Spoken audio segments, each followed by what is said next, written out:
Halo, assalamualaikum warahmatullahi wabarakatuh.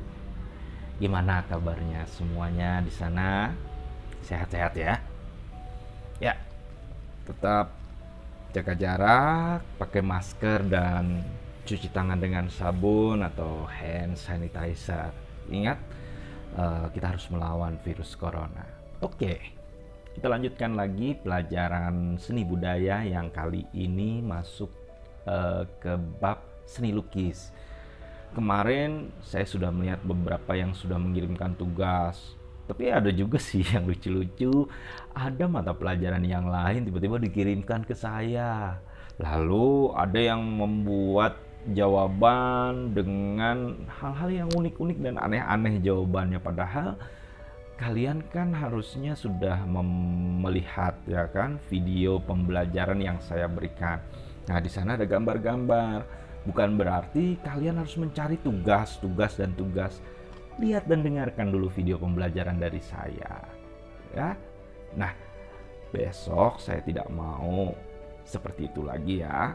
Kalau yang kemarin saya masih maklumi, ya. Nah, sekarang kita akan masuk ke aliran gaya lukisan. Nah, aliran gaya lukisan seperti kita bicarakan di atas tentang lukisan, sebuah lukisan memiliki ciri khas, ya, tema dan teknik yang disebut dengan gaya atau aliran. Berdasarkan cara pengungkapannya, aliran dan gaya lukisan dapat dibedakan digolongkan menjadi tiga. Nah, ini ya. Yang pertama yaitu representatif, lalu deformatif, dan yang terakhir adalah non-representatif. Nah, berikut adalah penjabaran aliran dan gaya lukisan serta tokoh-tokohnya. Yang pertama, representatif. Pengertian representatif di sini adalah perwujudan gaya seni rupa yang menggunakan keadaan nyata pada kehidupan masyarakat dan gaya alam. Gaya seni rupa yang termasuk dalam representatif adalah aliran naturalisme. Nah, ini contoh lukisannya, ya. Aliran seni rupa yang penggambarannya alami dan sesuai dengan keadaan alam. Melukiskan segala sesuatu dengan alam nyata, sehingga perbandingan perspektif, tekstur atau warna, serta gelap terang dibuat dengan seteliti mungkin. Pelukis yang beraliran naturalisme antara lain adalah Basuki Abdullah, Abdullah Suryobroto, Mas Pringadi, Wakidi, Claude, Ruben, Constable, dan lain-lain. Oke. Lalu yang kedua adalah aliran realisme, yaitu aliran yang memandang dunia tanpa ilusi, apa adanya tanpa menambahkan atau mengurangi objek. Penggambaran sesuai dengan kenyataan hidup. Perupa yang beraliran realisme antara lain adalah Trubus, Wardoyo, Tarmizi, dan Dullah. Oke, selanjutnya adalah romantisme, yaitu aliran seni rupa yang lebih bersifat imajiner. Aliran ini melukiskan cerita-cerita yang romantis. Romantis maksudnya nih bukan antara perempuan dan laki-laki, tapi yang sangat dramatis, ya, peristiwa dahsyat atau kejadian yang dramatis. Nah, pelukis bergaya romantis tersebut antara lain adalah Raden Saleh, Francisco Goya, dan Turner.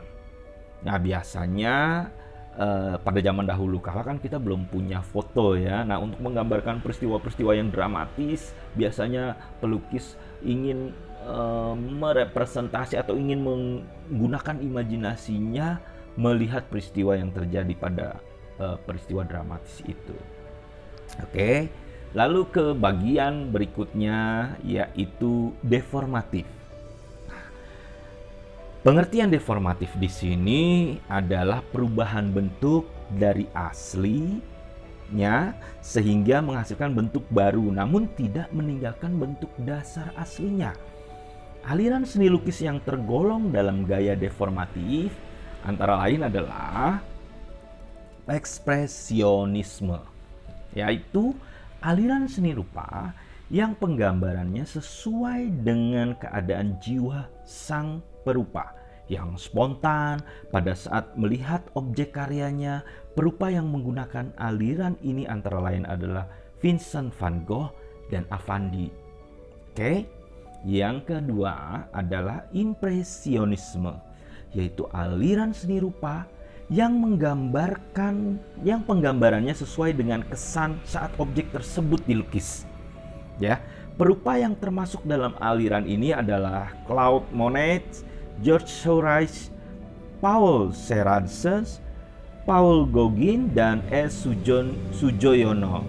Oke, kita lanjutkan ke hal yang selanjutnya. Yang ketiga dari gaya deformatif adalah aliran surrealisme. Surrealisme yaitu aliran seni rupa yang kebanyakan menyerupai bentuk-bentuk yang sering kita temui dalam mimpi. Nah, pelukis berusaha mengabaikan bentuk-bentuk secara keseluruhan, kemudian mengolah sedemikian rupa bagian tertentu dari objek untuk menghasilkan kesan tertentu tanpa harus mengerti bentuk aslinya. Perupa yang seperti aliran ini antara lain adalah Salvador Dali. Nah, ini contoh-contoh karyanya. Lalu yang terakhir adalah kubisme, yaitu aliran seni rupa yang penggambaran perupa berupa bidang segi empat atau bentuk dasar kubus. Misalnya gambar gitar, terus ada bentuk kubus dan garis-garis yang unik. Pelukis dalam aliran ini antara lain Pablo Picasso, Bat Mukhtar, Sri Hadi, Fajar Siddiq, dan Mohtar Apin. Berikut adalah contoh-contohnya. Lalu yang terakhir adalah non-representatif. Pengertian non-representatif adalah suatu bentuk yang sulit untuk dikenali. Ya, bentuk dasar dari gaya ini sudah meninggalkan bentuk aslinya dan pada prinsipnya lebih menekankan pada unsur formal, yaitu struktur, unsur rupa, dan prinsip estetis. Gaya seni lukis non-representatif berupa susunan garis, bentuk, bidang, dan warna yang terbebas dari bentuk alam. Gaya ini memandang bahwa ekspresi jiwa tidak dapat dihubungkan dengan objek apapun. Gaya ini menonjolkan bidang yang diisi oleh warna dan dipilah dengan garis-garis tegas. Gaya ini dipopuleri oleh Amri Yahya, Fajar Siddiq, Bat Mukhtar, dan Sadeli. Ya, begitu adalah aliran-aliran dalam seni rupa. Oke? Nah, sekarang kita berlanjut ke tema seni rupa murni. Oke, setiap manusia memiliki sudut pandang yang berbeda dalam menjalani hidupnya. Begitu pula saat kita membuat suatu lukisan. Masing-masing memiliki sudut pandang yang berbeda-beda. Nah, perbedaan sudut pandang dapat mempengaruhi suasana, waktu, dan kondisi geografis. Tema adalah gagasan, ide, atau pokok pikiran yang ada di dalam sebuah karya seni, baik dalam bentuk karya seni rupa 2 dimensi maupun seni rupa 3 dimensi. Nah, berarti kita dapat memahami tujuan penciptaan karya seni tersebut. Nah, tema-tema di dalam pembuatan karya seni rupa murni antara lain sebagai berikut.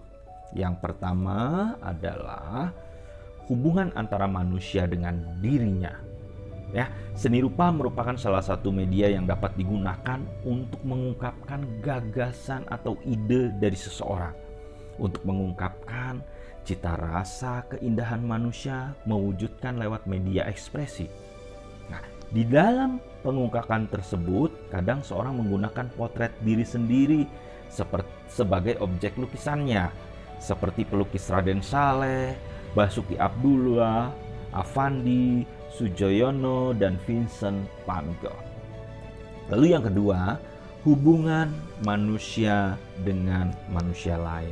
Nah, Seorang perupa kadangkala dalam mengekspresikan cita rasa keindahan menggunakan objek orang yang ada di sekitarnya, seperti istrinya, anak-anaknya, orang tuanya, saudaranya, temannya, tetangganya, kekasihnya, sahabatnya, atau orang-orang yang ada dalam pikirannya.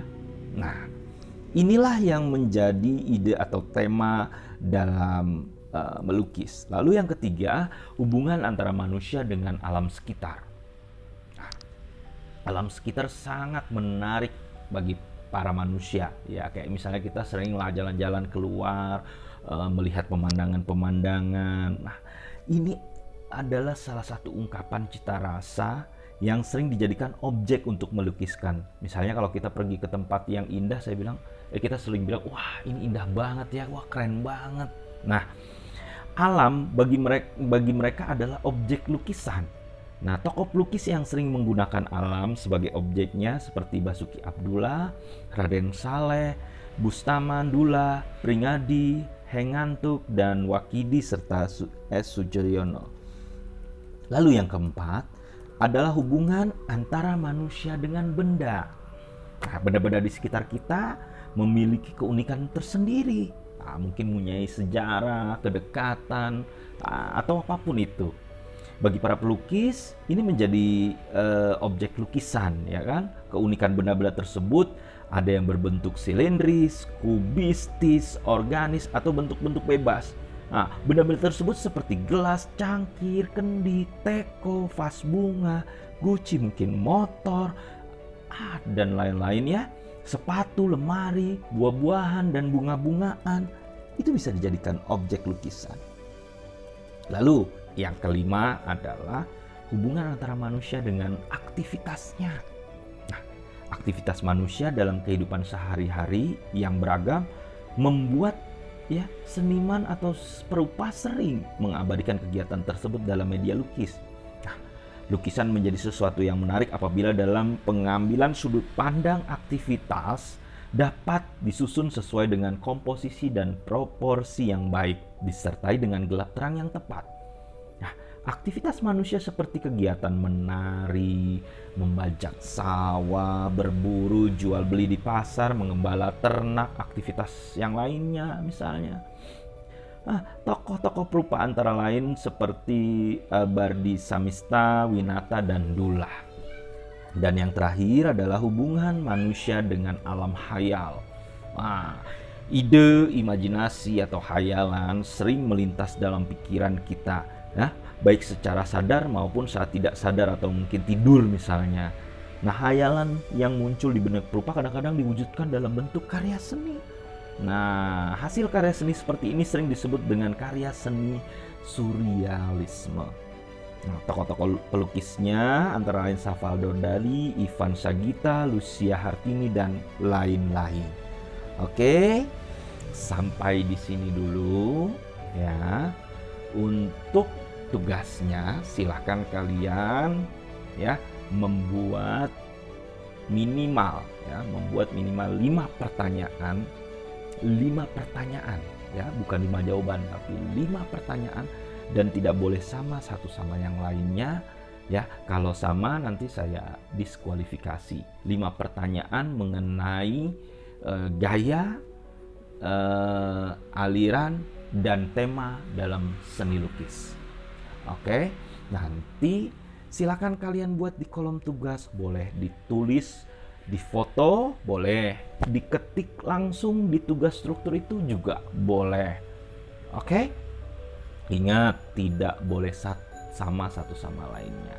Nah, demikianlah materi dari seni budaya dalam bab seni lukis yang subtemanya adalah gaya dan tema seni lukis.